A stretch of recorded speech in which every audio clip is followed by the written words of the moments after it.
नहीं मिलेगा उन्हें सजा तो मिलना ही पड़ेगा, पर साथ साथ कंपेंसेशन भी देना पड़ेगा और ये कहना पड़ेगा कि आपको कि जो बाबरी मस्जिद गिराया गया ये गलत गिराया गया और इसीलिए इंसाफ होगा कि बाबरी फिर से बनाई जाए। इस इंसाफ के लिए लड़ाई है साथियों। जब हम बात करते हैं डॉक्टर बाबा साहेब अम्बेडकर की और आज उनका महापरिनिर्वाण दिवस है और इसी बात पे उनके कुछ बातों को याद करते हुए मैं अपने बात को आगे बढ़ाना चाहता हूँ। क्या था और क्या चाहते हैं? एक स्लोगन दिया गया था, नहीं सहेंगे हाशिमपुरा, नहीं सहेंगे दादरी, फिर बनाओ फिर बनाओ फिर बनाओ बाबरी। तो जिस तरीके से जिन भी जगहों का इसमें मेंशन किया गया, दादरी चाहे हो चाहे वो हाशिमपुरा हो, जहाँ पे एक सांप्रदायिक तरीके से एंटी मुस्लिम वायलेंस हुआ है और बाबरी में भी जहाँ तक बाबरी मस्जिद का सवाल है, एक इंजस्टिस वहाँ भी हुआ है और इसका यही मतलब है कि जो इंजस्टिस हुआ है उसे सही किया जाए और इसको सही करने का जो एक तरीका होगा वो बाबरी को फिर बनाया जाए। ये आप मानते हैं कि मौजूदा सरकार बीजेपी की है और आप बाबरी मस्जिद दोबारा बनाने की मांग करें तो ये एक अलग विवाद खड़ा होगा?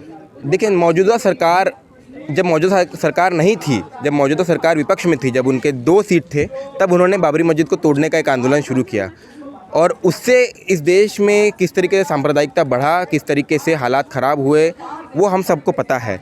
और 2 से फिर 85 सीट उनके हुए 1 साल में और इस बात का उन्होंने फिक्र नहीं किया तब कि सांप्रदायिक स्थिति बढ़ेगी और हम नहीं चाहते कि कोई स्थिति ख़राब हो, लॉ एंड ऑर्डर ये हो, और इसलिए हम नहीं कह रहे कि हम जाके बनाएंगे, हम नहीं कह रहे कि हम जाके किसी इसको तोड़ेंगे। हम कहेंगे कि ये काम जो है ये काम न्यायिक प्रक्रिया से हो, ये काम जो है सरकार की तरफ से हो, इसमें एक इंस्टीट्यूशनल एक और लीगल तरीके से हो। हम ये कहीं नहीं कह रहे कि हम इलीगल मीन्स का यूज़ करेंगे। ऐसे आज JNU की तरफ से प्रोटेस्ट कॉल किया गया था।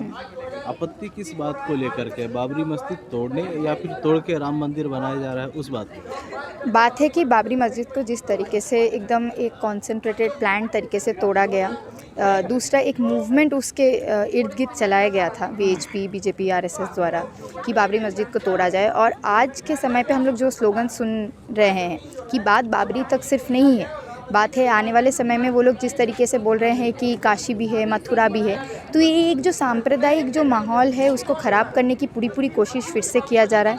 हम JNU के तरफ से यहाँ पे आज का जो प्रोटेस्ट कॉल किए हैं सिर्फ बाबरी को याद, मस्जिद जो ढहाया है उसको याद करते हुए नहीं, इसके साथ साथ बाबा साहेब अम्बेडकर को याद करते हुए जिनका आज डेथ एनिवर्सरी है, साथ साथ नागालैंड में जो हॉरिफिक किलिंग हुआ है उसको उसके खिलाफ प्रोटेस्ट करते हुए भी कि आज देश के अंदर BJP और RSS क्या कर रहा है। डेवलपमेंट के नाम पे कुछ नहीं हो रहा है, शिक्षा नहीं है, युवाओं के पास नौकरी नहीं है, लेकिन आप देखिए धर्म के आधार पे कंटिन्यूअसली लोगों को बांटा जा रहा है। किस तरीके से आफ्सपा रूल जगहों पे किलिंग्स हो रही है, जो इनोसेंट लोग हैं उनको मारे जा रहे हैं, लॉ एंड ऑर्डर का कोई व्यवस्था नहीं है। तो ये सारे जो तमाम सारी चीज़ें आज देश में हो रहा है, इसका शुरुआत जो संघ की आइडियोलॉजी है उससे मिलता जुलता है। संघ परिवार जिस तरीके से एक अनरेस्ट देश के अंदर चाह रहा है, इसके खिलाफ हम लोग खड़े होना चाहते हैं। हम चाहते हैं इस देश में अमन शांति आए और वो तभी आ सकता है जब संघ परिवार जैसे फोर्सेस को हम लोग डिफीट कर सकते हैं।